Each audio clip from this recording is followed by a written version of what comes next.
A poor man was married to a beautiful woman. The man and his wife never quarreled. The husband loved his wife. The wife loved her husband. They were very happy. But this happy couple had a rich, handsome neighbor. He saw the poor man's beautiful wife, and he fell in love with her. "I want to marry her myself," he thought.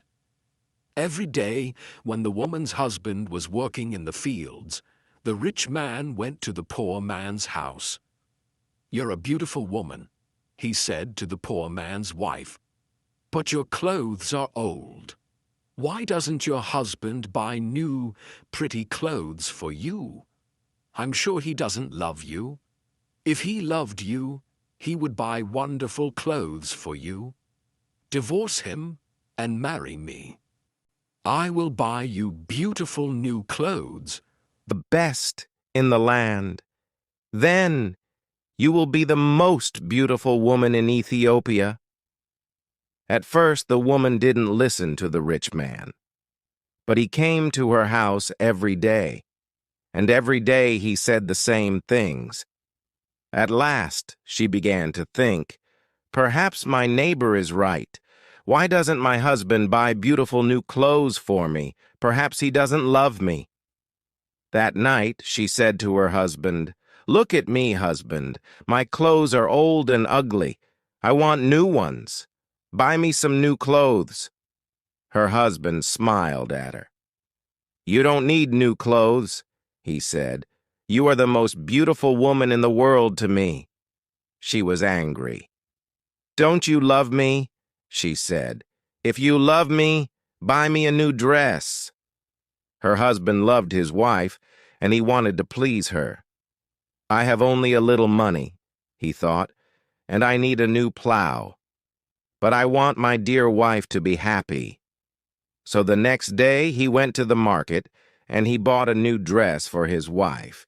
He took it home to her, and she put it on. "Thank you, my dear husband," she cried. "Now I know that you love me."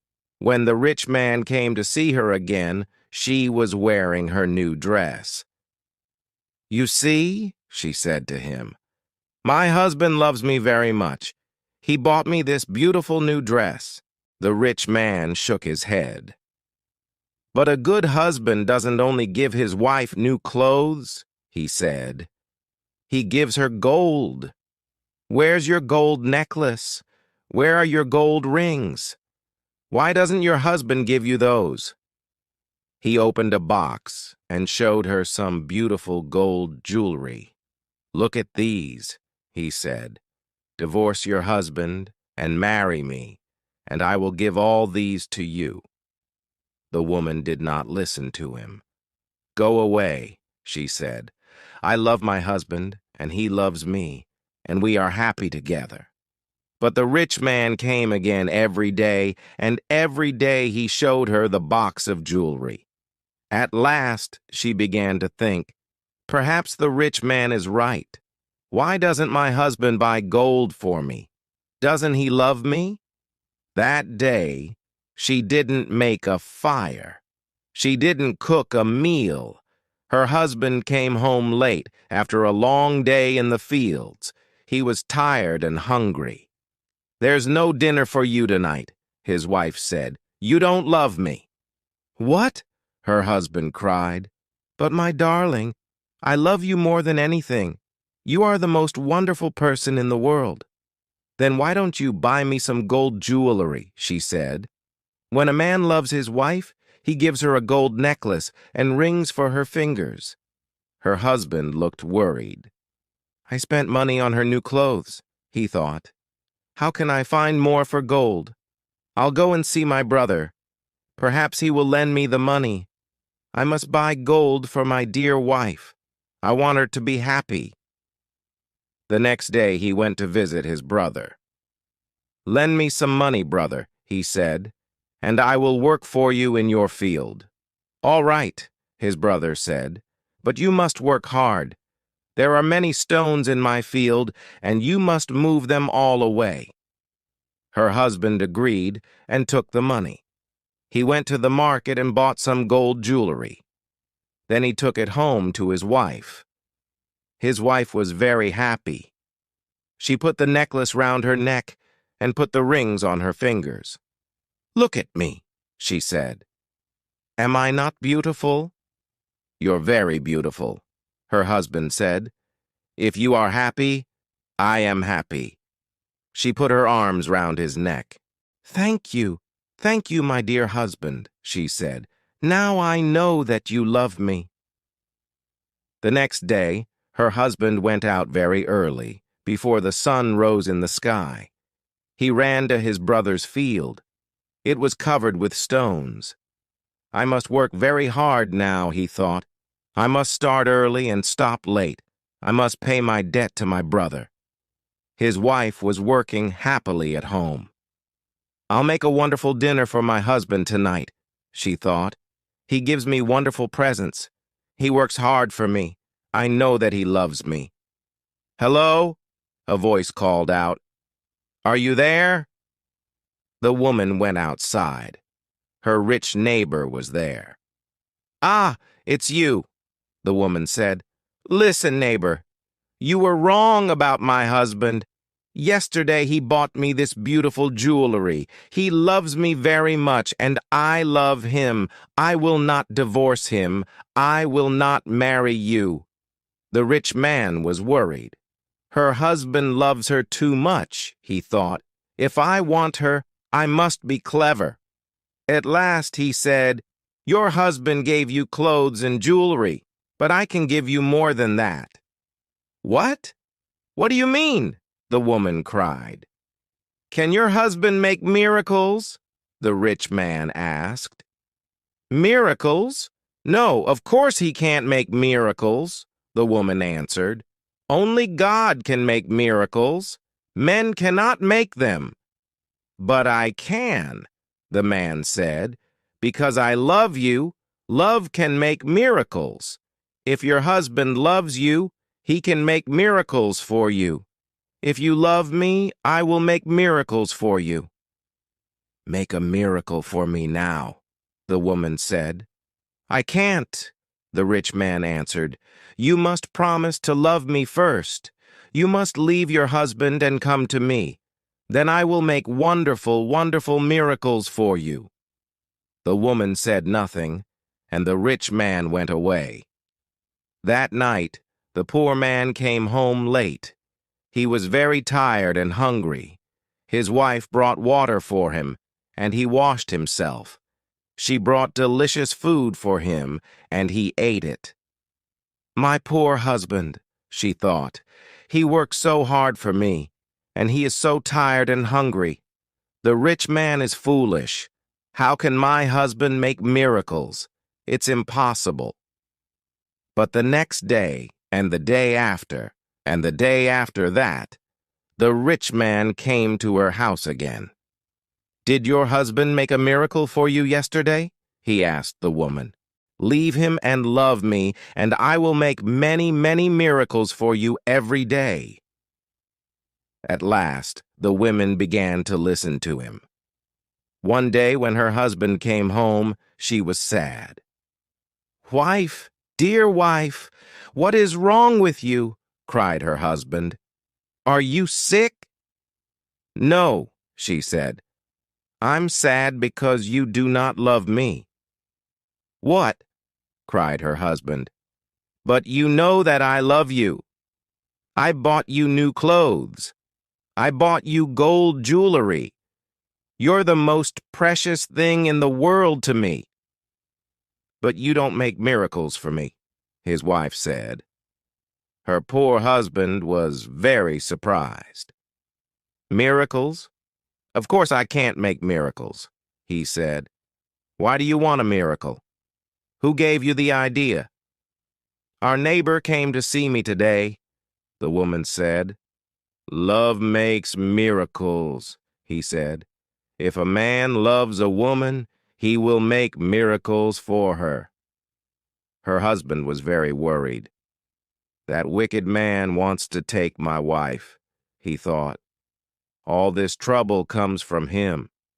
When he first came here, She wanted new clothes, then she wanted gold jewelry, and now she wants a miracle. What can I do? If I don't make a miracle, perhaps my wife will leave me and marry him. The next day, he went slowly to work in his brother's field. I must pray, he thought. Only God can help me now. He looked up to heaven. Oh, Lord God, he prayed, please help me to make a miracle. I love my wife, and I want to keep her. Don't let this rich man take her from me. He worked all morning. He was moving stones from his brother's field. In the middle of the day, he sat down under a tree to rest. A man was sitting there already. "Who are you?" the poor man asked. "I am a wizard," answered the man, "and I have a gift for you. Look, here are 2 sticks. They make miracles." "Miracles?" the poor man said. He was happy now. "What kind of miracles?" "If you touch a person with the first stick," the wizard said, "he will become a donkey." The poor man thought of the rich man, and he smiled. "A donkey," he said. "That's very good. And if I touch him with the second stick, what will happen?" "He will become a man again," said the wizard. The poor man took the sticks and jumped up. "Oh, thank you, my friend," he said. "I prayed to God, and he sent you to me. Now I can keep my wife and punish my enemy." He ran home. "Wife," he called out, "come here. I'm going to make a miracle." His wife came out of the house. "A miracle," she said. "What miracle?" "Look," said her husband. He touched her with the first stick. At once she became a donkey. She lifted her head and tried to speak, but she could not. "Hee-haw, hee-haw," was all she could say. Her husband touched her with the other stick. At once she became a woman again.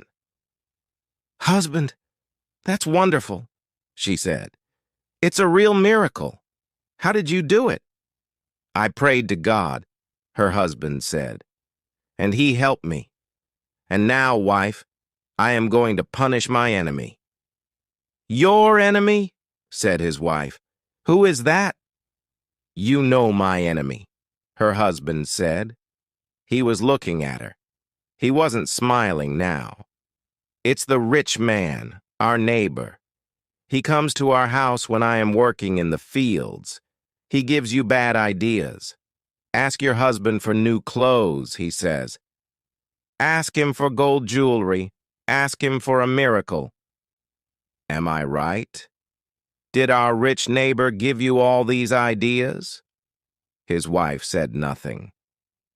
"And did you listen to him?" her husband went on.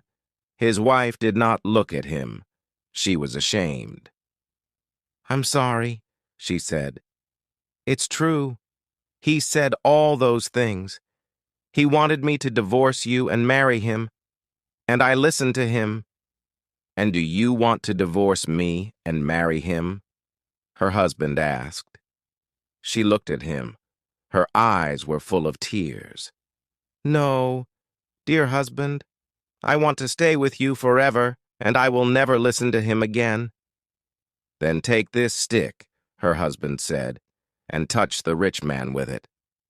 He gave his wife the first stick, but he hid the second one in the roof. The next day he went to work. Soon the rich man arrived at the woman's house. "Well," he asked her, "and can your husband make miracles yet?" "Yes," she said, and she touched him with the first stick. At once, the rich man changed into a donkey. "Now," said the woman, "you can go to work and help my dear husband." She took the donkey out to the fields. Her husband was working there. He was moving stones from his brother's field. "Ah," he said, "a donkey. Now I can finish the job quickly." From that day, the poor man gave the donkey many heavy loads to carry. The donkey carried stones away from the fields. It took sacks of teff to the market, and it brought flour and coffee home again. For many years the donkey worked for the poor man. The poor man was not so poor now. The donkey was helping him. He was becoming richer.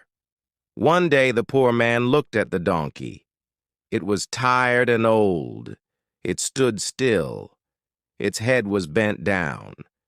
The poor man was sorry for it.